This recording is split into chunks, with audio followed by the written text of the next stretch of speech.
The Young and the Restless spoilers. Welcome back to the channel, besties. It is a gorgeous, chaotic day to completely lose our minds over some premium, top-tier Genoa City drama. Grab your iced lattes, lock your doors, ignore your responsibilities, and settle in, because the tea I am about to pour is quite literally scalding hot. We are skipping the pleasantries today and diving straight into the absolute madness. Let's get into it. You guys, I am deceased. Stop what you are doing right now. I am literally shaking.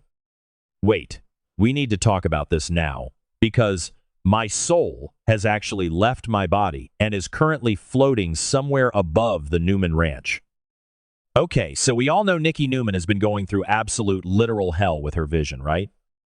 The bandages came off on July 20th, and the doctors were basically like, prepare for the worst. You might be in the dark forever. We have no idea if this surgery worked. The tension was so thick you could cut it with a knife. But plot twist of the century, our queen can see. Yes, you heard me correctly. Nikki has her sight back, and genuinely, I was mid-skincare and smeared a charcoal mask all over my expensive rug when this happened because I was so hyped. I was screaming. But honestly, getting her sight back is the absolute least of her problems right now. If I were Nikki, I would straight up ask the doctors to put the bandages back on, glue them to my face, and pretend I was still blind after what she just witnessed. I am hyperventilating just thinking about it. Send help. Wait, backtrack for a second. I missed a step. The whole vibe of the Newman Ranch has been giving major psychological thriller, horror movie energy lately. So, it's the dead of night. The house is completely silent. It's that eerie, unsettling quiet where you just know something terrible is about to happen. Nikki is probably just wandering around, enjoying the fact that she can actually see the moonlight coming through the windows, which is honestly so iconic and poetic for her. But then, she hears something. Or, rather, she sees something. Victor Newman, the mustache himself, the patriarch of paranoia, is casually strolling around the house. And he's holding a glass of wine. And don't even get me started on the vibes who drinks red wine in the pitch black of their massive creepy mansion at 3 a.m. It is giving major villain arc. It's giving Dracula, and I am totally living for it, but also genuinely terrified for my life. So Victor takes his little glass of Merlot or whatever billionaire blood wine he drinks and heads down into the cellar. The basement. The dungeon. Whatever you want to call that underground lair of his. And Nikki, being the absolute nosy legend that she is, realizes he is talking to someone. Who is he talking to at this ungodly hour? Did I say that yet? My brain is mush. Moving on, basically. She realizes he's not just talking to himself. There is a whole conversation happening down there. So she follows him. She creeps down the stairs in the dark, and I am literally screaming at my screen like, girl, do not go down there. You just got your eyes back. Do not look at whatever cursed, demonic thing Victor is hiding in the basement. But she goes. She sneaks down the stairs, and the voices get louder. They are straight up arguing. It's not a friendly chat. It's a tense, aggressive argument echoing off the stone walls. Bestie, be for real right now. When I tell you I had to yeet my phone across the room when the camera panned to the person Victor was talking to, I am not exaggerating. I needed a medic. It was Dr. Lawrence Markham. Yes, that Markham. The psychopathic, fugitive, absolute monster of a doctor who has been terrorizing Genoa City for weeks. Everyone has been asking, where is Markham? He's not hiding out in some random motel. Where could he possibly be? Well, he is in Victor Newman's basement. The man who ambushed Diane Jenkins Abbott, choked her out in her car, and locked her in a padded room. The man who teamed up with the violently unhinged Patty Williams. The man who literally kidnapped Ashley Abbott's daughter, Abby, and her infant grandson, Dominic, and he is just chilling in Victor Newman's cellar? I am glitching. My brain is visibly buffering from the sheer audacity of this plot. I cannot even process the level of betrayal we are witnessing. Let's unpack this because I am personally attacked by this storyline. Victor Newman is harboring a wanted fugitive. But not just any fugitive, a man who kidnapped his own grandchild. Wait, hold on, I should have mentioned this earlier, but Victor's hatred for Jack Abbott and Diane has literally rotted his brain. He is so obsessed with destroying the Abbotts that he is willing to hide the man who traumatized his own family. He is willing to protect the monster who pushed Ashley to a feral, primal breakdown. They are officially on my do not perceive list. I am so done with Victor. He is basically playing God in his wine cellar, sipping his little drink while hiding the most wanted man in the state of Wisconsin. It is sick, it is twisted, and I am 100% invested but also physically ill. How does a grandfather justify hiding the man who snatched baby Dominic? Make it make sense. So Nikki is hiding in the shadows on the stairs, probably holding her breath so hard she's about to pass out, and she hears everything. She eavesdrops on their entire conversation, and it is a masterclass in cinematic mayhem. Victor and Markham are laying out their entire master plan. Every single detail. Every twisted manipulation. Victor is basically funding this man's existence, hiding him from the police, pulling the strings like a demonic puppeteer, all to ensure that Diane and Jack suffer the maximum amount of pain. He orchestrated the whole thing. And Nikki is just standing there, realizing that the man she is married to is an actual, literal supervillain. I mean, we all knew Victor was messy. We knew he was ruthless. But this is a whole new level of unhinged. This isn't just corporate sabotage. This is domestic terrorism. Wait, I'm glitching. Okay, back to the main event. But really quick, can we talk about the aesthetic in that cellar for a second? It was so dramatic, like a Renaissance painting of betrayal. The way the shadows hit Victor's face while he was scheming with a literal psychopath, the lighting director deserves an Emmy. But honestly, the fact that Victor's wine glass didn't shatter from the sheer tension in that room is a miracle. I was distracted for like 2 seconds by how perfectly tailored Victor's suit was for a 3 a.m. basement treason meeting, but then I snapped back to the absolute horror of the situation. Okay, snapping back to the tea. You guys, imagine being Nikki in this exact moment.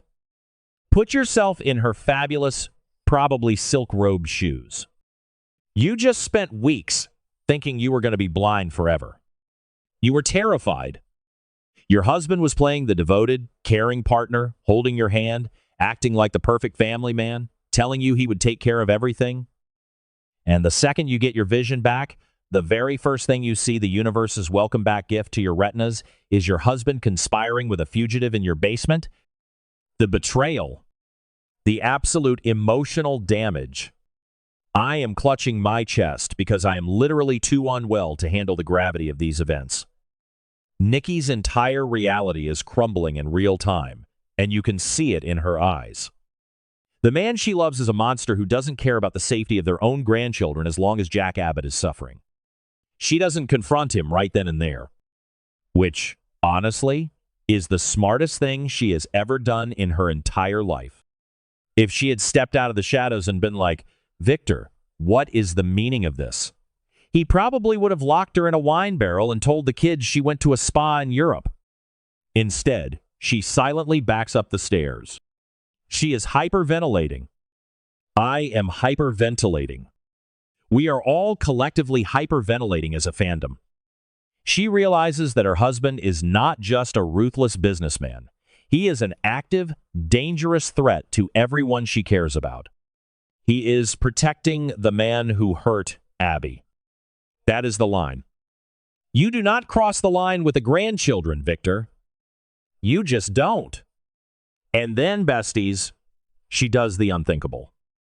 The absolute most iconic, jaw-dropping, world-shattering thing she could possibly do. She doesn't call her kids. She doesn't call her lawyers to draft divorce papers. She runs to a phone, and she calls Jack Abbott. Yes, Jack. Freaking Abbott. I am manifesting a total dumpster fire by the next update because this is going to go nuclear. She calls the man Victor hates more than anyone else on this planet.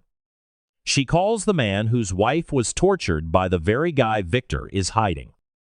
The poetic justice of it all is sending me into orbit. I am literally pacing my kitchen right now just thinking about Jack picking up that phone in the middle of the night and hearing Nikki whisper, "He's here." Victor has Markham. Chills. Literal chills all over my body. But she doesn't just stop at Jack. Oh no, my friends. Nikki Newman is not playing games anymore. She straight up calls the police. She drops a dime on her own husband. She dials 911 and is basically like, "Hello, Genoa City PD? Yes, the fugitive you've been looking for? The one who kidnapped a baby and tortured a woman? He is currently pairing a 2015 Cabernet with treason in my basement. Come get him." I am screaming into my pillow right now because the sheer audacity of Nikki turning Victor in is the greatest thing I have ever witnessed on this show. She is done protecting him. She is done playing the loyal wife to a monster who puts his vendettas above their family's safety. She chose justice over her marriage, and I am standing up and clapping in my empty apartment. I'm calling it right now. The villain arc is about to go nuclear. When the cops show up at the Newman Ranch, Victor is going to lose his actual mind. He is going to know immediately that someone tipped them off, and when he realizes it was Nikki and that she can see, which he didn't even know yet, the fallout is going to be astronomical. The betrayal he is going to feel will be unmatched, but like, "Sir, you brought this on yourself." And Jack? Oh, Jack is going to march over there with the police and probably try to burn the ranch down himself. The fact that Victor was protecting the man who hurt Diane, the man who left Jack constantly looking over his shoulder, it's over for Victor. It is genuinely, completely over. The war between the Newmans and the Abbotts just escalated to a level we have never seen before. I cannot even begin to process how this is going to change the entire dynamic of Genoa City. Victor is going to be in handcuffs. Markham is going to be dragged out of the cellar kicking and screaming. Nikki and Jack are going to have this massive, intense trauma bond over taking Victor down together. I am physically vibrating from the stress of it all. This situation is now my entire personality, and I am not okay. Like, how am I supposed to go about my day, go to the grocery store, and act normal when Victor Newman is running a fugitive bed and breakfast in his basement? Did I say that yet? Ugh, my brain is mush. I need to go lie down on the floor and stare at the ceiling until the next episode drops because my nervous system cannot handle this level of drama. Honestly, think about the ripple effects. Ashley is going to find out that Victor was hiding the man who took Abby and Dominic.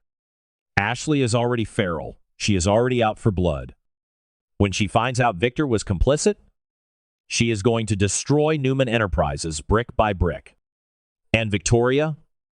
She's already getting cozy with Kyle Abbott, sharing secrets and sparking a romance. When she finds out her dad was hiding the man who tortured Kyle's mother, the family tree is going to be set on fire.